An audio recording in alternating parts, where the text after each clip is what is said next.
como dar início ao seu projeto de parcelamento do solo.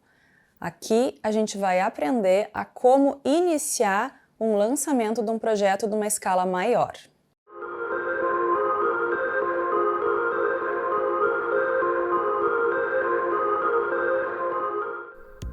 Bom, então são 4 etapas que vão se dividir em algumas outras menores.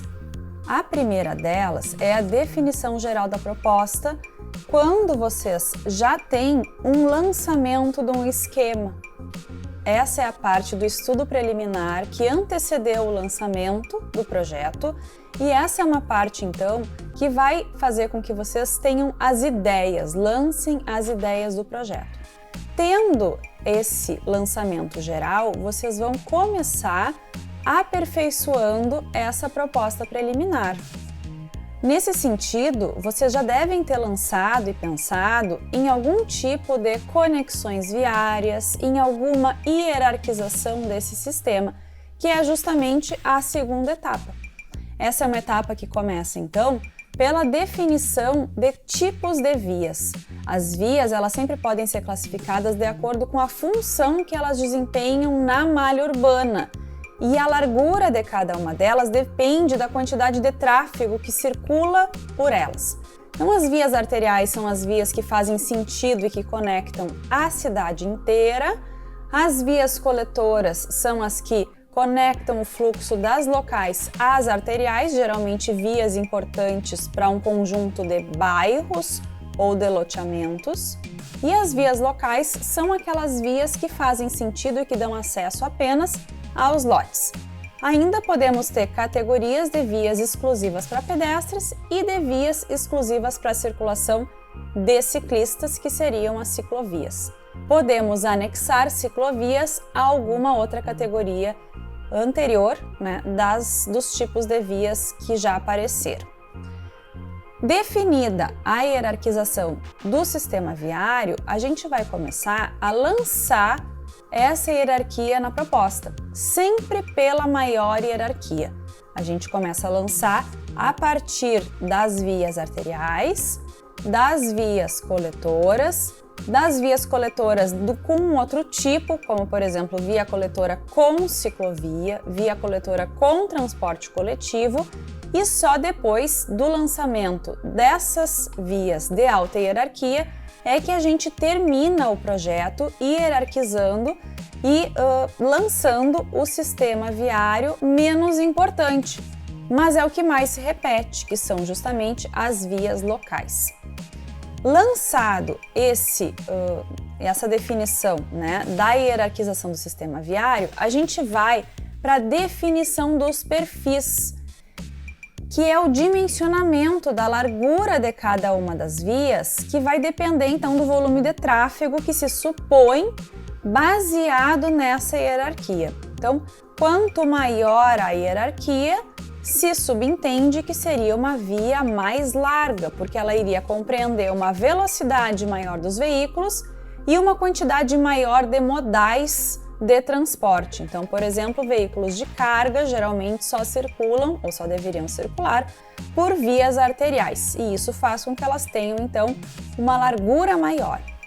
Definidos os perfis viários, que a gente pode fazer através de uma ferramenta que eu posso explicar depois em algum outro vídeo, que é a Street Mix, A gente define esses exemplos, O que vai ter, então, nos perfis. A gente faz uma lista com todos os tipos de perfis viários que a gente vai ter no nosso projeto. Por exemplo, eu vou ter uma via arterial, eu vou ter uma via arterial com corredor de ônibus, eu vou ter uma via coletora, eu vou ter uma via coletora com ciclovia, eu vou ter uma via local, eu vou ter uma via local com ciclovia. Isso me fez gerar uma lista com 6 tipos de perfis viários. Então, são 6 tipos de perfis que eu vou lá para o Street Mix definir. Que eu tenho um exemplo, então, de um print da tela e dessa ferramenta que se chama Street Mix, que gerou para mim, então, um tipo de perfil com uma determinada largura. Agora, os perfis têm medida geométrica. Agora é que eu posso começar o lançamento na ferramenta, no software que eu escolhi, o CAD, o ArchiCAD, o Revit, seja lá o que eu for utilizar para fazer esse lançamento. Aí eu vou começar o lançamento do projeto. Por quê? Eu vou lançar as vias de acordo com a hierarquia que elas têm, primeiro as arteriais, depois as coletoras e por último eu vou lançar as vias locais. Tomar cuidado com as bordas, que são aquelas áreas residuais a partir da forma que tem a gleba que a gente está trabalhando. Eu vou explicar melhor com esse desenho. Esse desenho aqui é como se fosse o limite da área que eu estou trabalhando, que tem como interface vias de alta hierarquia. Então, uma via que é uma gleba que tem esse formato, que é um formato bem irregular, e eu vou começar gerando o lançamento das vias principais. Então, vou começar a partir do lançamento das vias arteriais. Esse aqui é o meu lançamento das vias arteriais. Então, eu não tenho mais uma grande área. Agora, eu tenho 4 pedaços dessa área.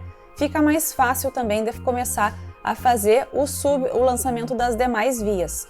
A partir daí, vou começar a definir o lançamento das próximas categorias.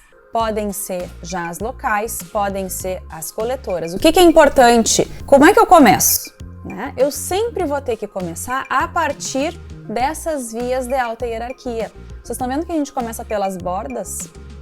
Eu não estou começando pelo meio, eu não estou escolhendo um local para começar, eu tenho que começar a partir das faces das vias de alta hierarquia. Isso é muito importante, gente. Por quê? Porque aí eu começo a garantir que as vias de alta hierarquia vão ser privilegiadas com relação às interfaces tanto dos quarteirões que vão ser gerados, quanto das glebas e das faces dos quarteirões. Eu não posso ter resíduo para uma via de alta hierarquia, porque vão ser os lotes justamente mais valorizados do meu projeto de parcelamento do solo. Então, sempre começo pelas bordas, pelas ruas mais importantes e a partir daí é que eu vou lançar as vias locais. Gente, projeto de parcelamento do solo não é paginação de piso, quando a gente escolhe um zero para começar e deixa todos os resíduos da área, os resíduos do parcelamento justamente para as vias principais e para as vias de alta hierarquia, que geralmente já estão ali na área e não tem uma geometria regular como a que a gente está lançando. Então, isso é muito importante para vocês pensarem, porque os quarteirões têm formato regular, mas o que a gente gera a partir de uma área pré-existente geralmente não segue esse padrão. Então, é muito importante a gente pensar nisso, porque os quarteirões novos que a gente vai tentar manter uma regularidade, mas a gente sempre vai ter que lidar com a pré-existência e com a conexão do entorno existente para a gente gerar um melhor arranjo para a definição do quarteirão, dos quarteirões que vão ser, que vão dar origem posterior, então, aos lotes, tá bem? Eu espero que vocês tenham gostado do vídeo, que ele ajude vocês a pensarem nessas escalas maiores de projeto. E se vocês tiverem alguma dúvida, estou à disposição de vocês, podem deixar os comentários aqui embaixo, tá bem?